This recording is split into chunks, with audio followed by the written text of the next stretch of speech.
So inverse trig functions, you'll find to be, once you understand it, it's really easy. I will over-explain it and probably confuse you. So if you get lost, just hang on to the end because it's kind of an easy operation. I just explained maybe too much where everything comes from.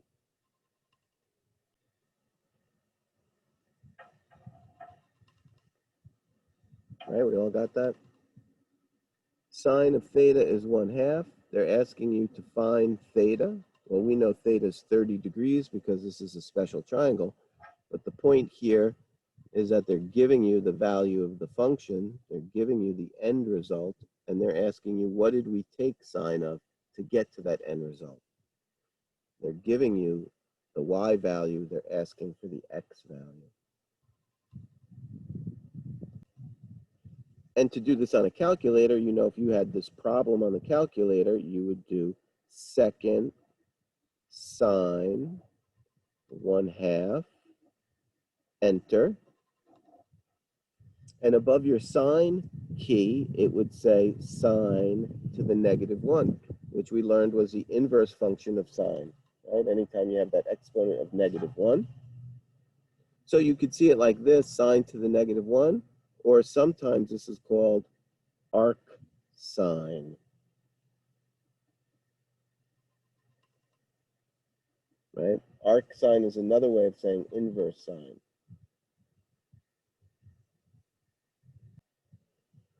Although we're able to find an inverse for sine, sine as a function itself, its inverse is not a function. Right? If you look at a sine curve, if we look at this sine curve, we know to see if the inverse of a function is a function, it has to pass the horizontal line test. And in this case, sine does not pass the horizontal line test. Therefore, its inverse is not a function. So what we're going to do to remedy this is we're going to restrict our values for sine, and we're only going to look at it from here to here.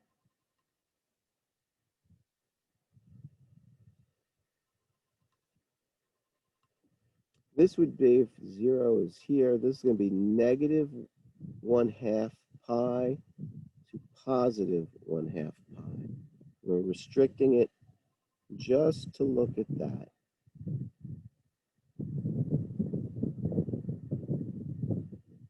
-1/2 to +1/2. Right? Now it does pass the horizontal line test, because when I draw a horizontal line, it'll only pass through one point.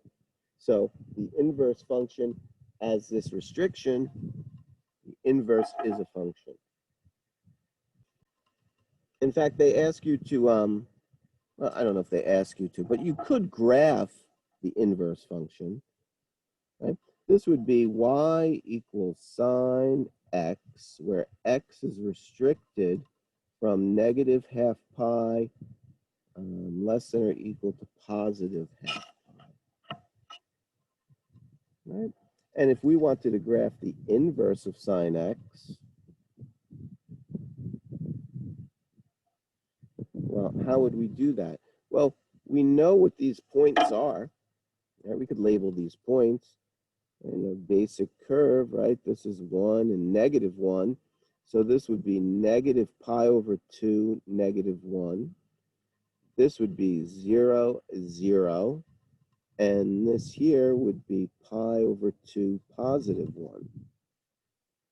So if we wanted to graph the inverse function of sine as it's restricted,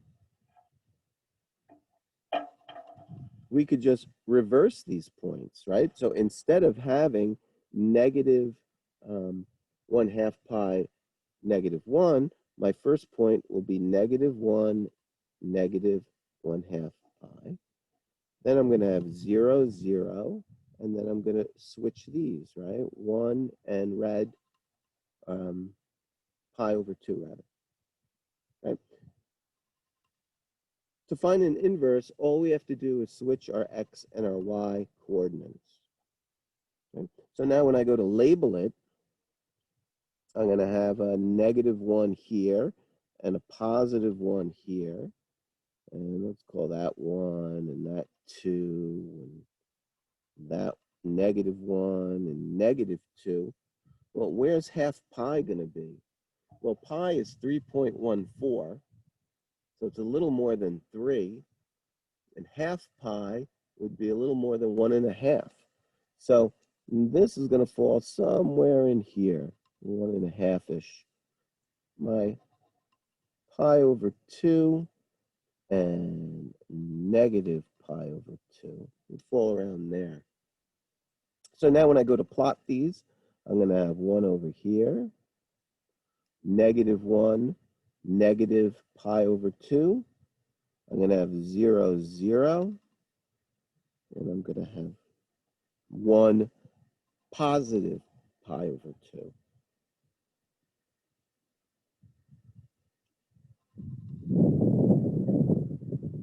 I could connect my dots, and my inverse sine graph would look something like that.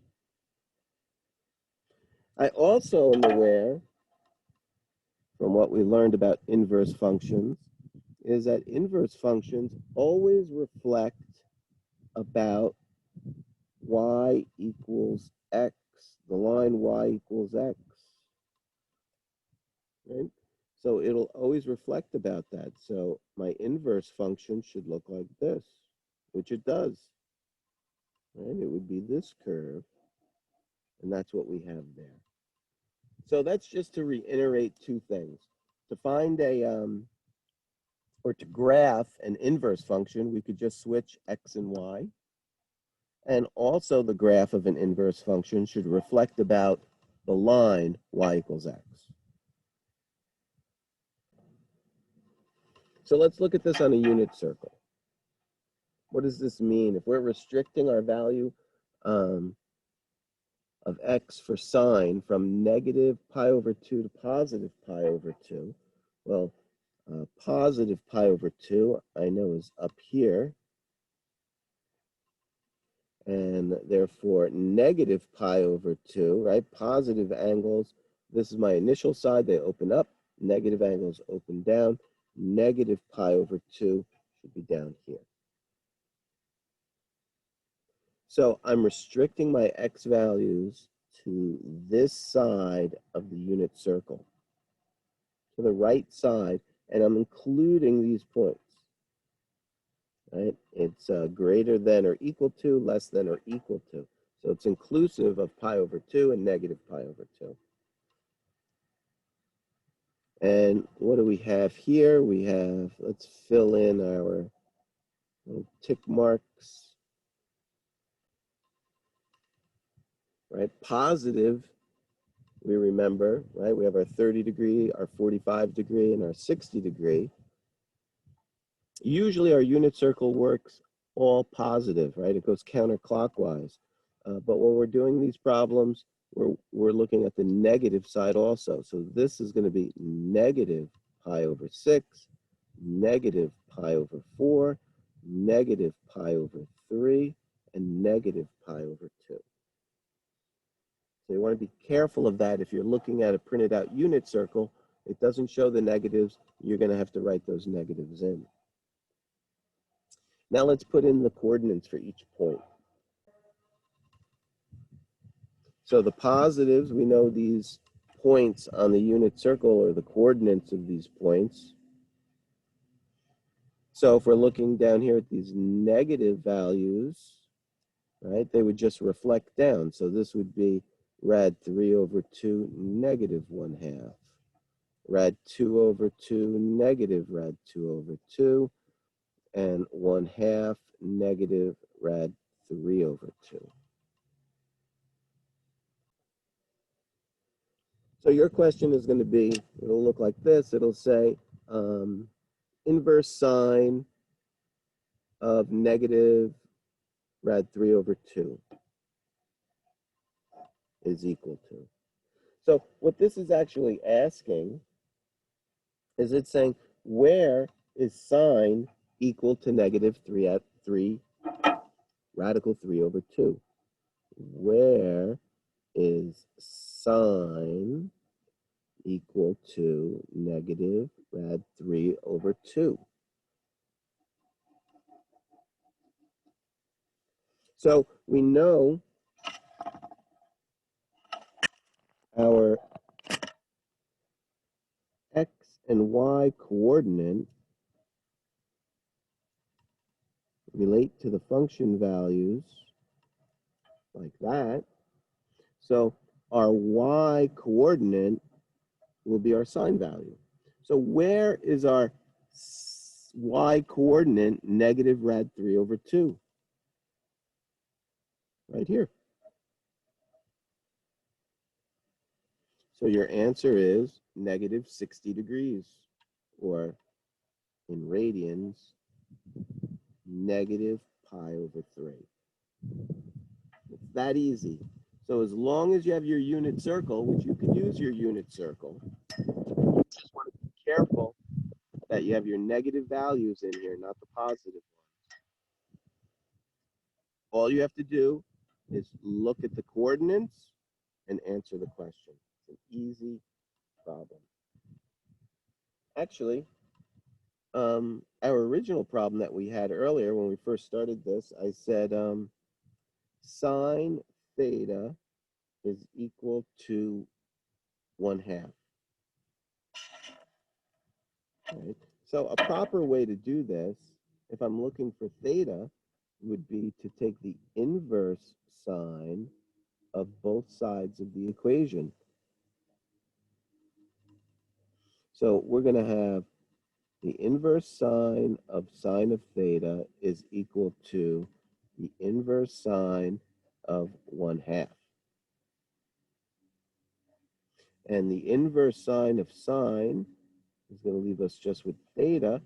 So theta is equal to the inverse sine of 1/2, which is how they're proposing the question. It's already in that form, but this is, technically how we would do it. On our calculator, we just do second sine.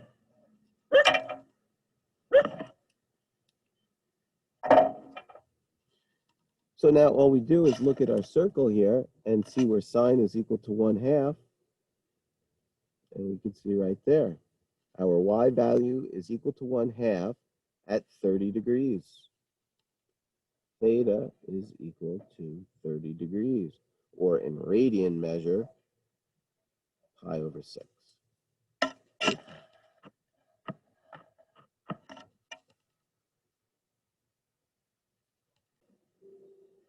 So if we continue, we did sine, let's look at cosine.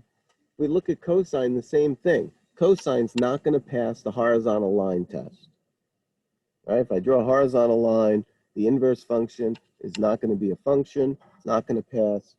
So what we're going to do is we're going to do the same exact thing. Right? If pi is here, rather 2 pi is there, pi is here, 0. We're going to restrict it.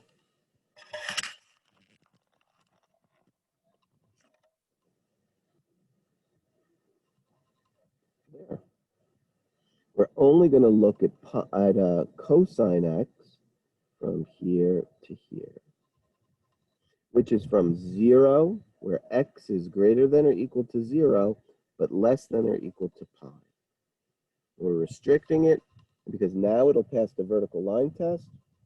I know these values will have a function. The inverse will be an inverse function. And where is that on my unit circle?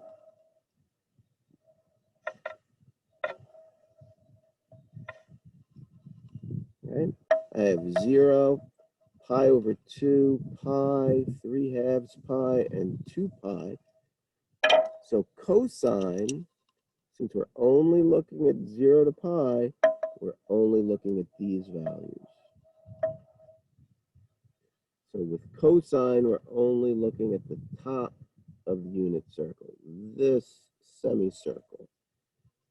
So we're going to have to fill in little tick marks here, right? We're going to have 1, 2, 3, 1, 2, 3. once we put the tick marks in for each of the radians or degrees, we want to put in the coordinates for each one of these points.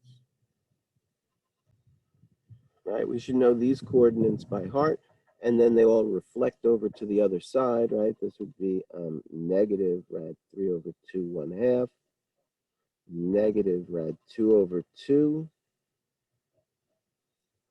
negative 1/2 rad 3 over 2. Right? And this is what we're looking at for our cosine. So a question could be asked, the inverse function of cosine rad 2 over 2. Right? So in this case, it's saying where is cosine equal to rad 2 over 2? Cosine is equal, well, first of all, cosine, we have to remember, is our x coordinate. Right? So we're looking at x values. Where is x? Rad 2 over 2 at 45 degrees. Right? So it's really saying cosine of 45 degrees is equal to rad 2 over 2. Right?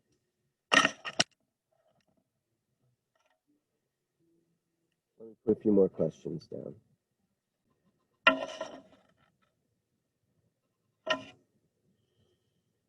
So let's look at these three examples.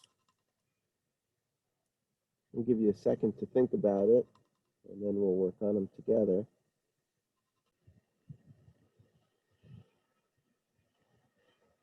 All right, so not so difficult. It's saying where is cosine negative 1/2? Where is my x coordinate negative 1/2 in this top side of our unit circle? So we're just looking at the x coordinates. So right here I see at 2/3 pi. Where is cosine 0? Where's my x coordinate 0? Right here at pi over 2.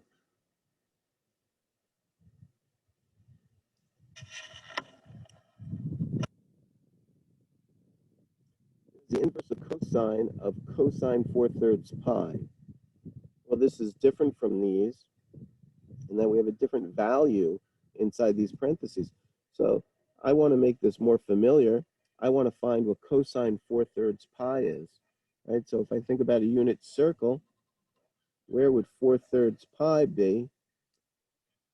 Right? 1/3 is here at 60 degrees. And 2/3 is at 120 degrees. And 3/3 is over here at 180. Right? And then 4/3 pi would be down here. Right? At 240 degrees. So if this is 1/2 comma 3 rad 3 over 2, then down here this is going to be negative 1/2 negative rad 3 over 2. Well, I'm finding it out what it is, but if you had a unit circle in front of you, and you're able to have a unit circle in front of you, even if we're in the classroom, I'd let you bring a unit circle into the exam. So you'd be able to see where 4/3 pi is, but you should get used to it, you know, where all these 60-degree angles are. So at 4/3 pi, what's cosine of 4/3 pi? Negative 1/2. Cosine of 4/3 pi is equal to negative 1/2. So that's what this value is. But they're asking, what's the inverse function? Inverse cosine negative 1/2. So now when we go to inverse functions, we got to go up here and say, where is cosine negative 1/2? cosine is negative 1/2 up here at 2/3 pi. So what we did is we got it to look like this problem, right? They had inverse cosine negative 1/2, but instead of writing the negative 1/2, they wrote it as cosine of 4/3. We know cosine of 4/3 is negative 1/2. So really that's what they were asking in our problem. Y equals tan x, we're familiar with this, hopefully. Once again, does this pass the horizontal line test? It doesn't. Since it doesn't pass the horizontal line test, we want to restrict the values of x. So what we're going to do is we're going to look at this and bring this over. Right, this really keeps going on. So we're going to restrict it right here around 0. So we're going to go from negative 1/2 to positive 1/2. So just like sine, it's going to be restricted from negative 1/2 pi to positive 1/2 pi. The only thing that's different is because we have asymptotes at those x values, because there's asymptotes there, it's not inclusive of pi over 2 in either case, right? It never touches that. So x is greater than negative pi over 2, and x is less than pi over 2. Not inclusive, not less than or equal to. So on our circle, for tan, it's going to look just like sine in that regard, except for we'd have open ends here at pi over 2 and negative pi over 2 because of those asymptotes at those points.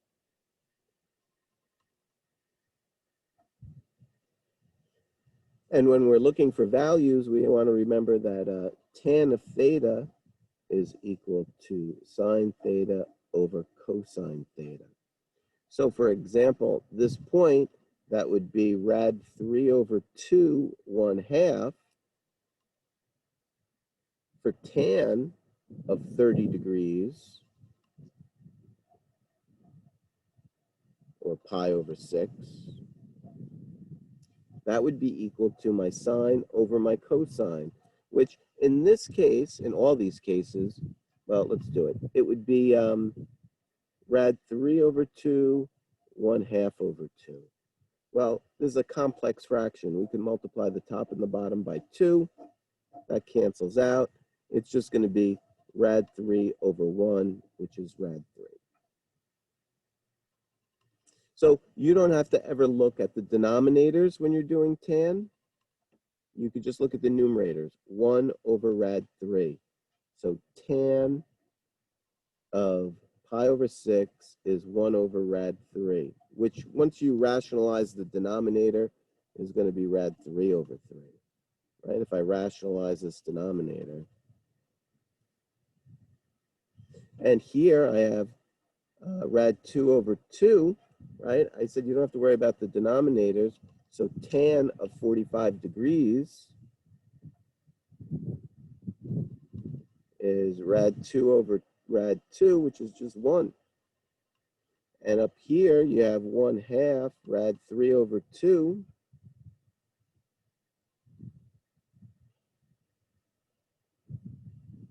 Oh, I messed this one up. I wrote it correctly here, but I didn't write it correctly here. I did,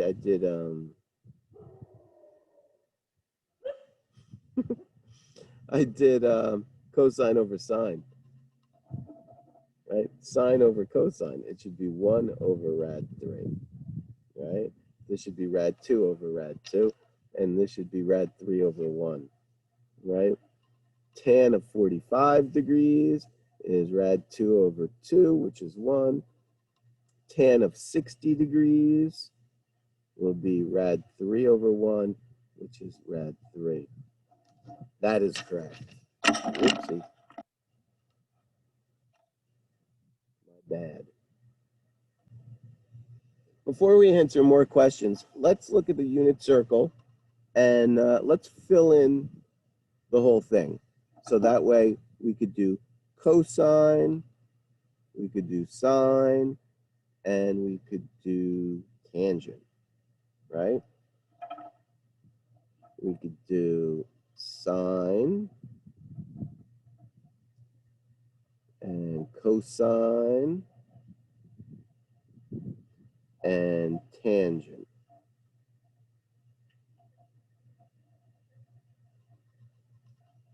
And I drew them like that, right? Because sine is the right side, cosine is the top side, and tan is the right side as well, but with open intervals there, with open, right? Not inclusive of pi over 2 and negative pi over 2.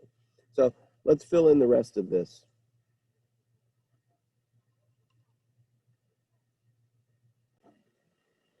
So if we fill in the rest of the tick marks going around the circle, I went actually around 3/4 in a positive way and then negative 1/4 of the way here. And now let's look at some questions to do. So let's look at these questions. I don't know if you need a second to write them down. I'll give you a few minutes to work on these.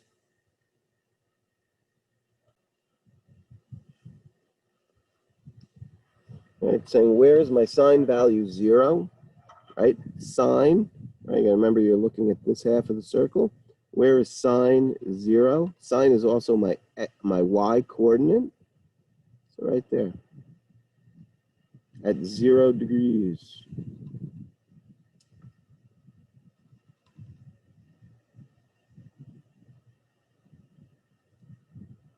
Or 0 radians. Where is sine rad 3 over 2? So again, we're only looking at the right side of the circle. We're looking at the y coordinates. Where is sine rad 3 over 2? Over here. At pi over 3.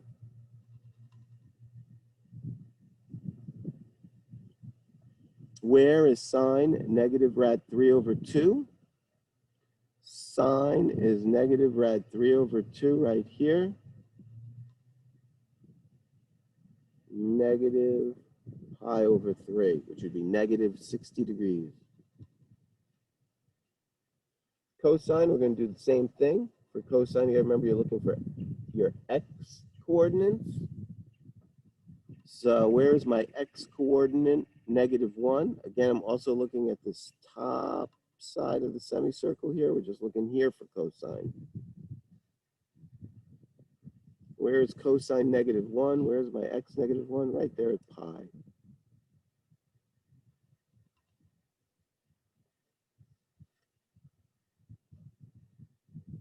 Oh, my mistake here. These should all be inverse functions.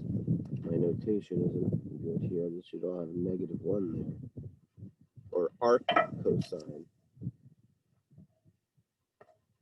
Inverse cosine of 1/2. So where is cosine equal to 1/2? Cosine, we're looking at the top here. Positive 1/2 right there. Pi over 3.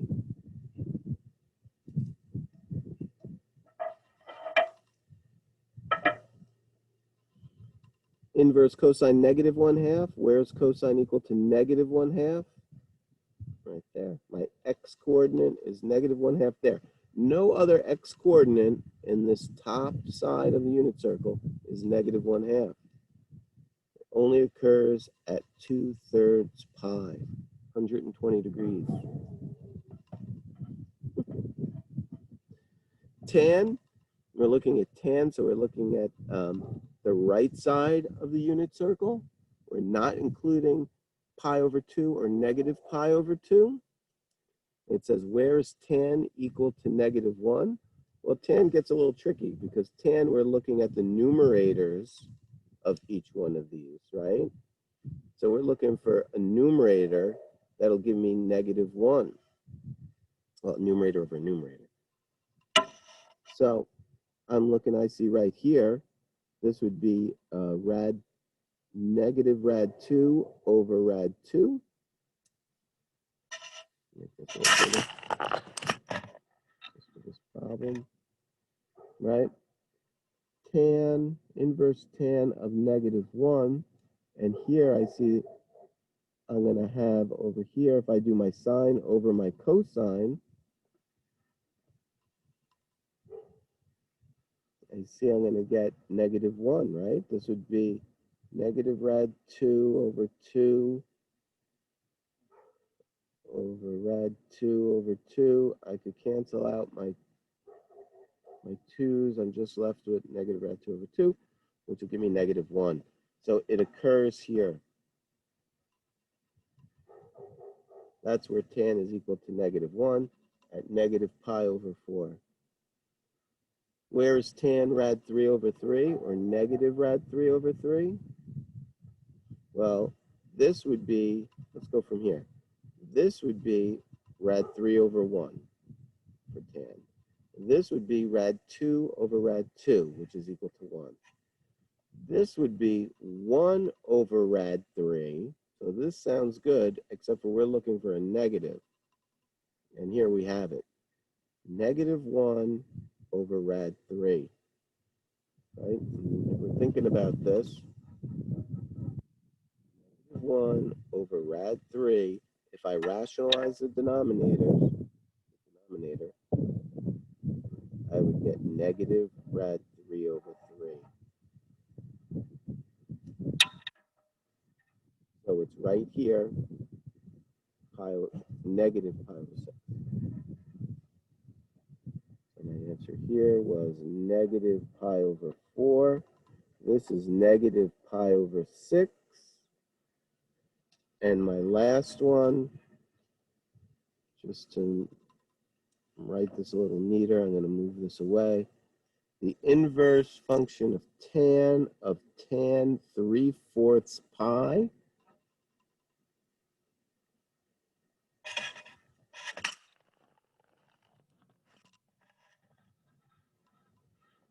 So I need to find tan 3/4 pi. Well, where's 3/4 pi? Well, that's 1/4 pi, 2/4 pi, 3/4 pi. And what is tan? Tan is my sine over my cosine, so it's rad 2 over negative rad 2, which will give me negative 1. So this is really negative 1. This is the same question as we had up there. It's really the inverse function. It's really the inverse function of tan negative 1, which we know, where is tan equal to negative 1?